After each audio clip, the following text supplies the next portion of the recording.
Howdy, folks. Today we're looking at Uncle Scrooge number 285 from 1994 in Gladstone Comics, part 1 of the life and times of Scrooge McDuck. By the early 90s, Don Rosa had already made his name as the greatest duck artist of the modern era. His career began in the world of fanzines and newspapers, illustrating a column for the influential zine Rocket Blast Comic Collector, as well as early strips to Per Willoughby Papers and Captain Kentucky, before moving on to Disney Comics in the mid-80s, following the Gladstone revival. There's more to the story in terms of Rosa's wrangling with the vicissitudes of Disney licensing, but the short version is that after years of build-up, at the outset of the 90s, Rosa began work on the series that would become his defining run, a chronological retelling of the origin of Scrooge McDuck, an attempt to weave together every biographical detail from Carl Barks's corpus into a single sustained narrative. Given that Barks himself paid relatively little attention to the consistency of his characters' backgrounds, Rosa had his work cut out for him. Nevertheless, he diligently constructed an index of every historical factoid from Barks's stories, and with that set about to carve Scrooge's history into 12 chapters,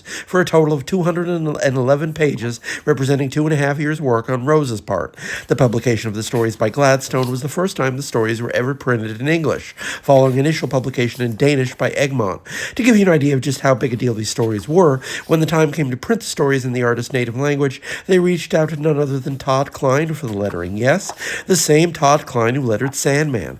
Our first installment details Scrooge's childhood in Glasgow and his earliest job, shining shoes for 5 pence. We see him earn his first dime here. After a particularly hard job hacking away at the mud on a ditch digger's boots, he's awarded one shiny American dime. Not very useful for Glasgow in 1877. Being stiffed out of his first ever payment inspires him just as surely as a bat flying through Bruce Wayne's window. He swears from that day to be tougher than the toughies and sharper than the sharpies, and most importantly, to make his money square. There's a text piece detailing Rosa's methodology, along with a backup story, not by Rosa, about hunting for emeralds in South America. Howdy, folks. Today we're looking at Uncle Scrooge number 286 from 1994 in Gladstone Comics, part 2 of the life and times of Scrooge McDuck. Scrooge arrives in America in search of a long-lost uncle, Angus McDuck, a riverboat captain on the Mississippi. It's 1880 and Louisville is a boomtown full to the brim with thieves, pirates, and cheats. Scrooge finds Angus at a propitious moment, just having won a new steamboat in a game of cards with the inveterate swindler Porker Hogg, beating a full house, aces and kings, with another full house, aces and aces, to give you an idea. Scrooge and his uncle wind up in pursuit of the Drennan White, a real-world legend from the time, a lost riverboat carrying a load of government bullion. Of course, any such haul will naturally attract trouble, in the form of a gang of cutthroats Porker Hogg enlists, an as-yet unnamed gang led by Blackheart Beagle, with his ne'er-do-well son serving under him. The real MVP here is once again Don Rosa's meticulous research. Out of a scant handful of references to the circumstances of his youth, working on the Mississippi River, there emerges the saga of his earliest treasure hunt, and his earliest encounter with the terrible Beagle Boys. We also meet Ratchet Gearloose, crackpot inventor and father to another of Scrooge's most trusted associates. Scrooge and Ratchet are happy to work for Angus at the generous salary of 30 cents a day. Rosa's meticulous research finds its match in his enthralling, detail-fixated artwork. It's here we see Rosa's great strength as an artist, as well as the main point of departure between him and Carl Barks. Barks really wasn't one to fill his stories with a great deal of the proverbial chicken fat. He drew lean narratives notable for their legibility and grace. Rosa, on the other hand, is a much busier artist, filling every panel and every page with gags of every stripe. It would almost be distracting if it weren't manifestly the point of the exercise. Every suitcase is stolen, every loose coin pilfered, every inch of river teeming with wild animals. Scrooge's world is, in a word, alive, filled with movement and vigor down to the rivets on every boiler. It's a story that rewards extended perusal. Rosa's exhaustive eye for detail never lets up and informs every aspect of the proceedings. Howdy, folks. Today we're looking at Uncle Scrooge number 287 from 1994 in Gladstone Comics, part 3 of the life and times of Scrooge McDuck. Scrooge heads out west, having saved enough for a train ticket to Colorado. The opening panels of this chapter begin with a run-in with the last incarnation of the James Gang, this being 1882, just prior to the death of Jesse James. The circumstances of that foiled robbery, however, lead to Scrooge being marooned off the Chisholm Trail, where he just happens to run into another Scotsman, Murdo Mackenzie, a real cattle baron who gives the young Scrooge a job writing herd.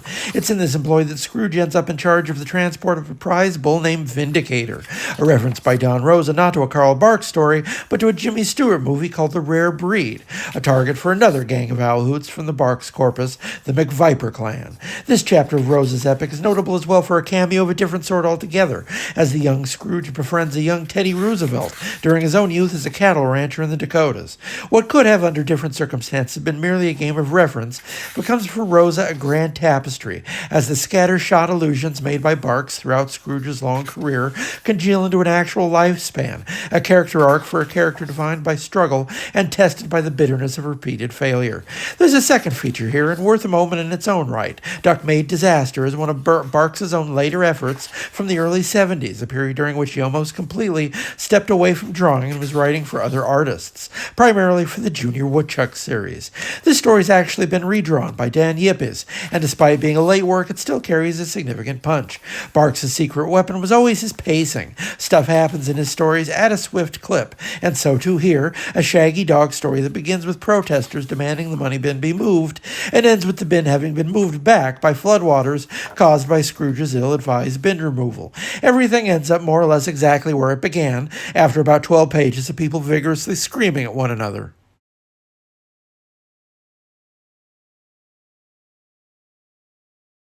Howdy, folks. Today we're looking at Uncle Scrooge number 288 from 1994 in Gladstone Comics, Part 4 of the Life and Times of Scrooge McDuck. This episode of Don Rosa's saga picks up with Scrooge still in the Old West and punching cattle for Murdo Mackenzie. But by 1884, the age of the cattle baron was coming to an end, thanks to the profusion of homesteaders, along with the widespread adoption of barbed wire. Scrooge leaves Mackenzie's employ and sets out for Montana, where he starts digging. The advent of electrical wiring creates a boom in copper that Scrooge intends to exploit. The months pass, however, and Scrooge finds himself none the richer for his effort, until, that is, the timely intervention of a fateful passerby, an experienced miner who teaches Scrooge the true art of swinging a pickaxe. All this work is rewarded with only a single tiny vein of copper 5 feet deep and barely an inch thick, but that's enough, thanks to an obscure statute of Montana law dating back to 1849, to make Scrooge the owner of the much larger Anaconda copper mine. If that sounds completely preposterous, Rosa informs us that this plot point is 100% based in history. The law of apex, stating that whomever owns that part of the vein closest to the surface is the owner of the entire vein, was used against the Anaconda's real-life owner, John Daly, to claim ownership of what was one of the most lucrative mines in the country. From there, it's an all-out brawl as Scrooge fends off half the state of Montana to maintain his claim to homestead. But finally, after achieving victory, he's laid low by an unexpected source, a telegram from Scotland carrying word of crisis. Scrooge accepts a $10,000 payout for the claim and sets off on the first steamer back home. For Scrooge, at least, wealth would require more than just a lucky break on a legal technicality. He's still over a decade away from hitting pay dirt in the Yukon. This issue's backup features a curious artifact, the fickle fortune finder from Scrooge's late 60s creative team of Vic Lockman and Tony Strobel. In case you were wondering just what the early non-Barks Scrooge stories look like, this offers a representative specimen. Not to put too fine a point on it, it's a simpler and far less developed universe, built on whimsical plot devices and without the commitment to character-based drama that forms the backbone of Barks' world, as well as the foundation of Rosa's own excavations. Howdy, folks. Today we're looking at Uncle Scrooge number 289 from 1994 in Gladstone Comics, Part 5 of the Life and Times of Scrooge McDuck. And so the saga of Scrooge's early life reaches an inflection point of a kind. Today we've seen 4 episodes of a very young Scrooge learning the ropes as an adventurer, so to speak, with a series of disparate occupations: riverboat crew, cowboy, prospector. Although he's come close, he hasn't managed to strike it rich, and finds himself drawn back to Scotland after having reached more or less a draw in his quest. There's a poignancy here, plucked by Rosa out of the bare outlines of a few scant mentions by Barks. Poverty is often a generational quagmire, and so we see every penny Scrooge has earned to date in the form of the $10,000 settlement over the disposition of the Anaconda copper mine going to settle family debts, back taxes on the ancestral McDuck keep. It's in this capacity that he finds himself in an unlikely duel against the clan's ancestral enemies, the Whiskervilles. To their great surprise, and due to his experiences in America, Scrooge actually comes out on top, only to be felled by an unexpected blast of lightning that almost causes Scrooge to drown in the castle's moat. Dying, Scrooge travels to the afterlife and is called to justify his actions before a panel of his ancestry. There is in these events an obeisance to older forms. The journey to the underworld is a custom of the epic. There's a Greek word, katabasis, to indicate similar passages in both the Odyssey and the Aeneid. As with those narratives, Scrooge returns from his journey to the underworld with newfound insight and resolve. Although we as readers know Scrooge is in for another hard 13 years before finally striking it rich in the Yukon, from this point it's only a matter of time. This issue's letter from Rosa also briefly discusses a critical source for these stories. Carl Barks himself saw an outline of the series and read Rosa's early chapters in draft form, signing off on the chronology and adding a few small suggestions to amend Rosa's schema. Howdy, folks. Today we're looking at Uncle Scrooge number 290 from 1994 in Gladstone Comics, part 6 of the life and times of Scrooge McDuck. And so we reach the halfway point in Don Rosa's chronicle, entering a less celebrated period of Scrooge's life marked by the dull monotony of repeated failure. We know Scrooge doesn't actually succeed until the late 1890s in the Yukon territory, and there's a lost decade between his last adventures in Scotland and that fateful prospect. Today's story features the 3-year stretch of Scrooge's adventures in South Africa, beginning in 1887. We know Scrooge spent time in the area thanks, as Rosa informs us, to 2 such mentions in the Barks corpus, and so Rosa takes the opportunity of a trip to the Transvaal to elaborate another connection by introducing another important character to the Duck mythos. Although he is quite crucially unnamed throughout the story, Scrooge encounters a liar and a thief who absconds with his cart and pack, leaving Scrooge to wake alone in the middle of the savannah. At this point in his career, Scrooge may not have money, but he's sufficient menace to terrorize every animal he meets. He lassos a lion and rides the beast back to town, marches into the saloon and screams, "Fill your hand," at the no-good, low-down, backstabbing, dirty-dealing so-and-so who left him to die. And the villain of the piece is lucky to survive with a mere tar and feathering. And then, after 3 fruitless years competing against larger industrial mines, Scrooge leaves the continent. But of course, that thief would return as a particular thorn in Scrooge's side. His name, as you probably guessed already, Flintheart Glumgold. Meanwhile, the back half of the book features another Tony Strobel story that probably could have been something else.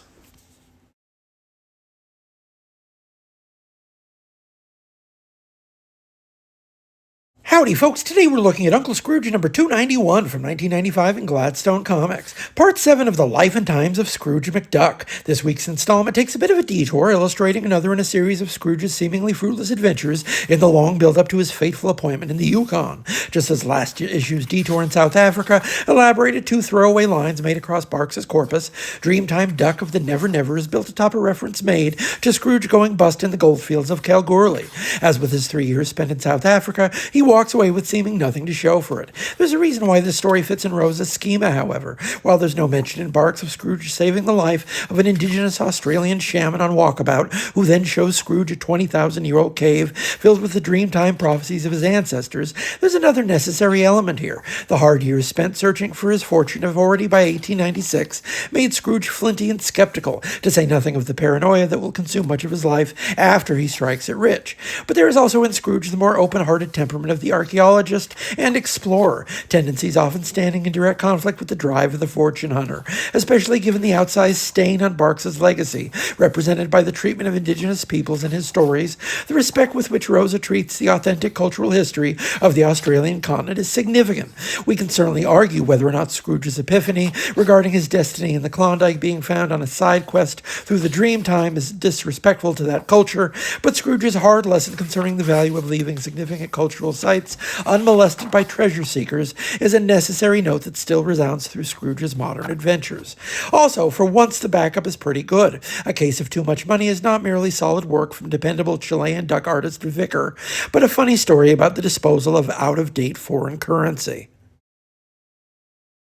Howdy, folks. Today we're looking at Uncle Scrooge number 292 from 1995 in Gladstone Comics, part 8 of the life and times of Scrooge McDuck. And so we reach the climax of our saga. Everything else has led to this, the moment that marks the line between years of poverty and failure and the triumph of long-sought success. If you need proof as to how big a deal this story was, I'll note that the cover features special gold ink for the logo, about the only such 90s cover gimmick Disney Comics ever indulged. Scrooge has changed considerably in the 16 years since he first left Scotland, He's become stronger and wiser, certainly, but also paranoid and mean, negative traits which Don Rosa is careful to show, beginning to chart the course of the later part of his life, which leads to the self-imposed retreat from society that eventually leaves him the miserable hermit to whom we are first introduced in Carl Barks' Christmas on Bear Mountain.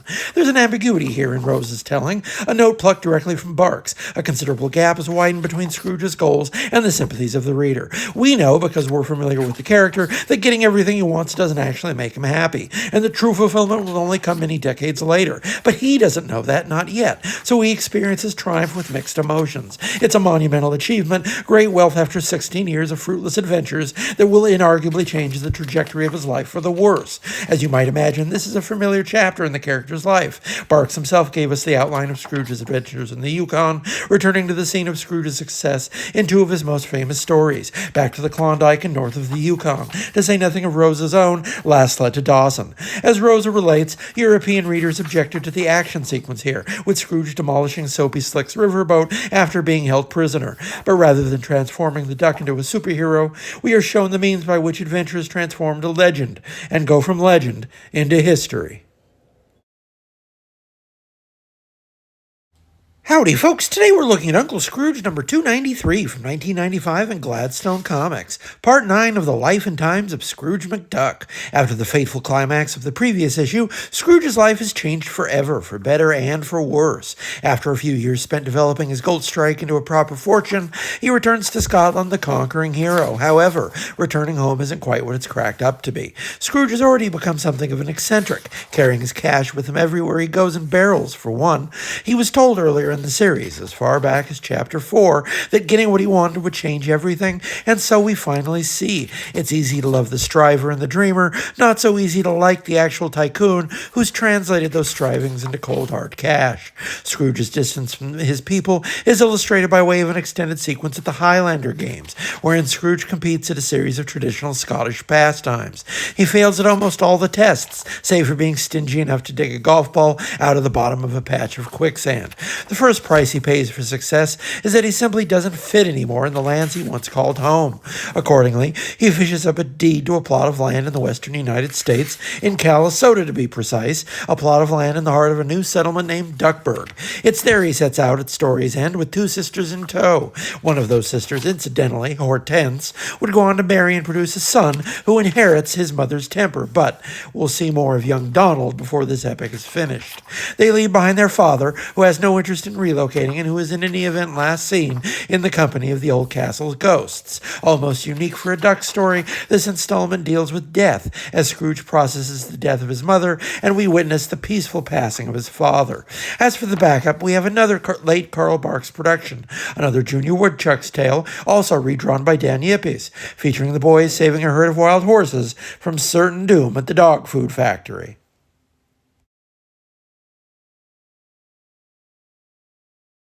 Howdy, folks. Today we're looking at Uncle Scrooge number 294 from 1995 in Gladstone Comics, Part 10 of the Life and Times of Scrooge McDuck. History's on the march as Don Rosa's epic reaches its final stages. After the melancholy of the previous episode, this story's all about new beginnings, as Scrooge and his two sisters finally arrive on the west coast of the United States to settle the patch of land purchased by Scrooge in the Klondike. By the time Scrooge reaches Duckburg, the town is a tiny settlement, dotted with a handful of farming families, and it's here we meet the American branch of the Duck family tree, Grandma Duck and her various children, of whom a few would be relevant for the future. Of course, there's Daphne, a woman with incredible luck, whose child Gladstone would inherit that notable trait, Ider, whose son Feathery would mostly be published outside this country, and finally Quackmore, a high-strung mallard whose fierce temper meets its match with the arrival of Scrooge's sister Hortense. So yes, this comic book is the first story ever to reveal the circumstances by which the parents of Donald Duck meet. Two waterfowl with bad tempers of world historical proportions fall in love,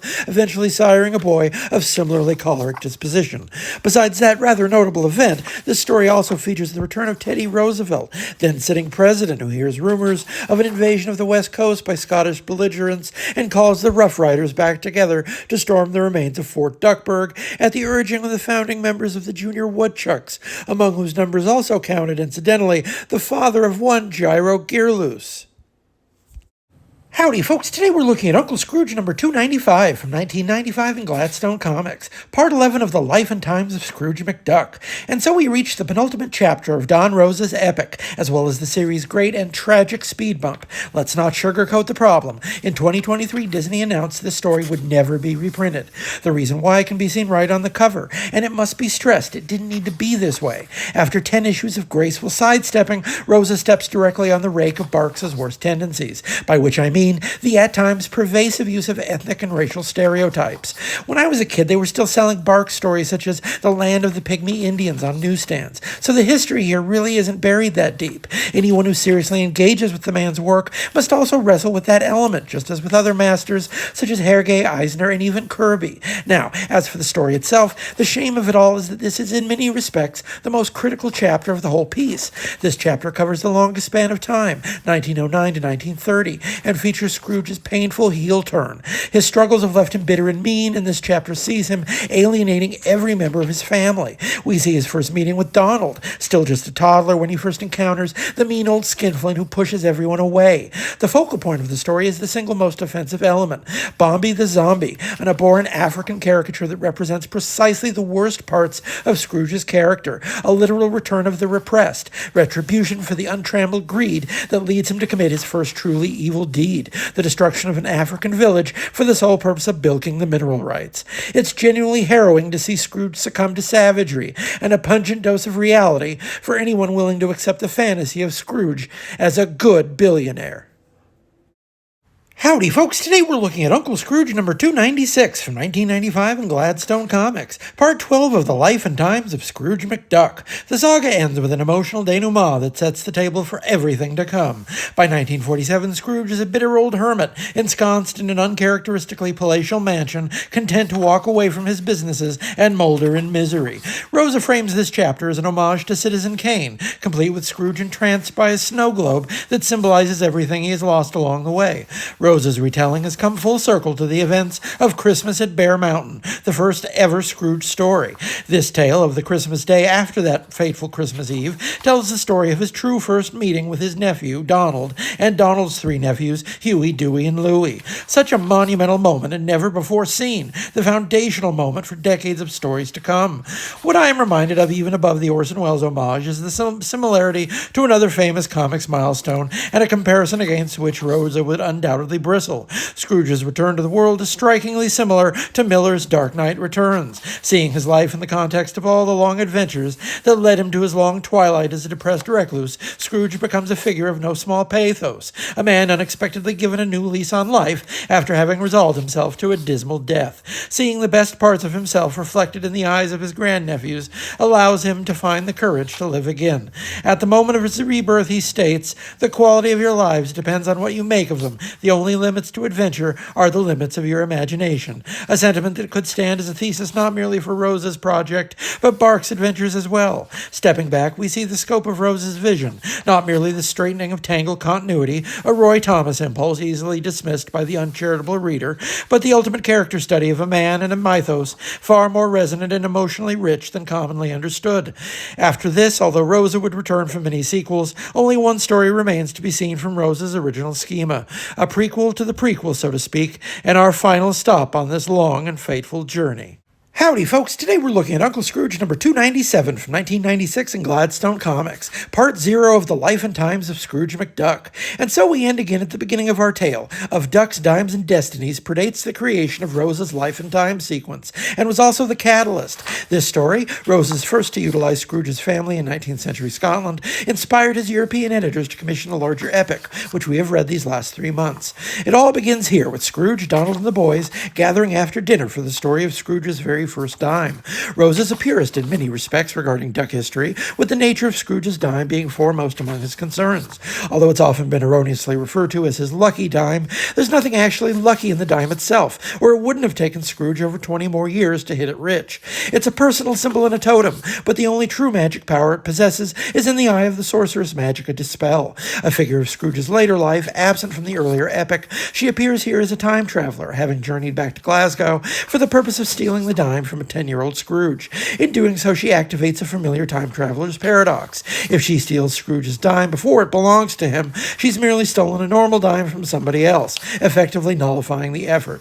As both a prologue and a postscript, Duck's Dimes and Destinies is a testament to the breadth of Rosa's achievement. Scrooge's family, barely sketched in Barks's notes, comes alive in these pages, and it's not hard to see why Rosa's masterful use of historical milieu inspired those European editors to commission the rest of the story. There's a lifetime of struggle and heartache between the 10-year-old bootblack seen here in 1877 Glasgow and the avuncular skinflint beloved across the world, and drawing that circle full stands as Rosa's crowning achievement.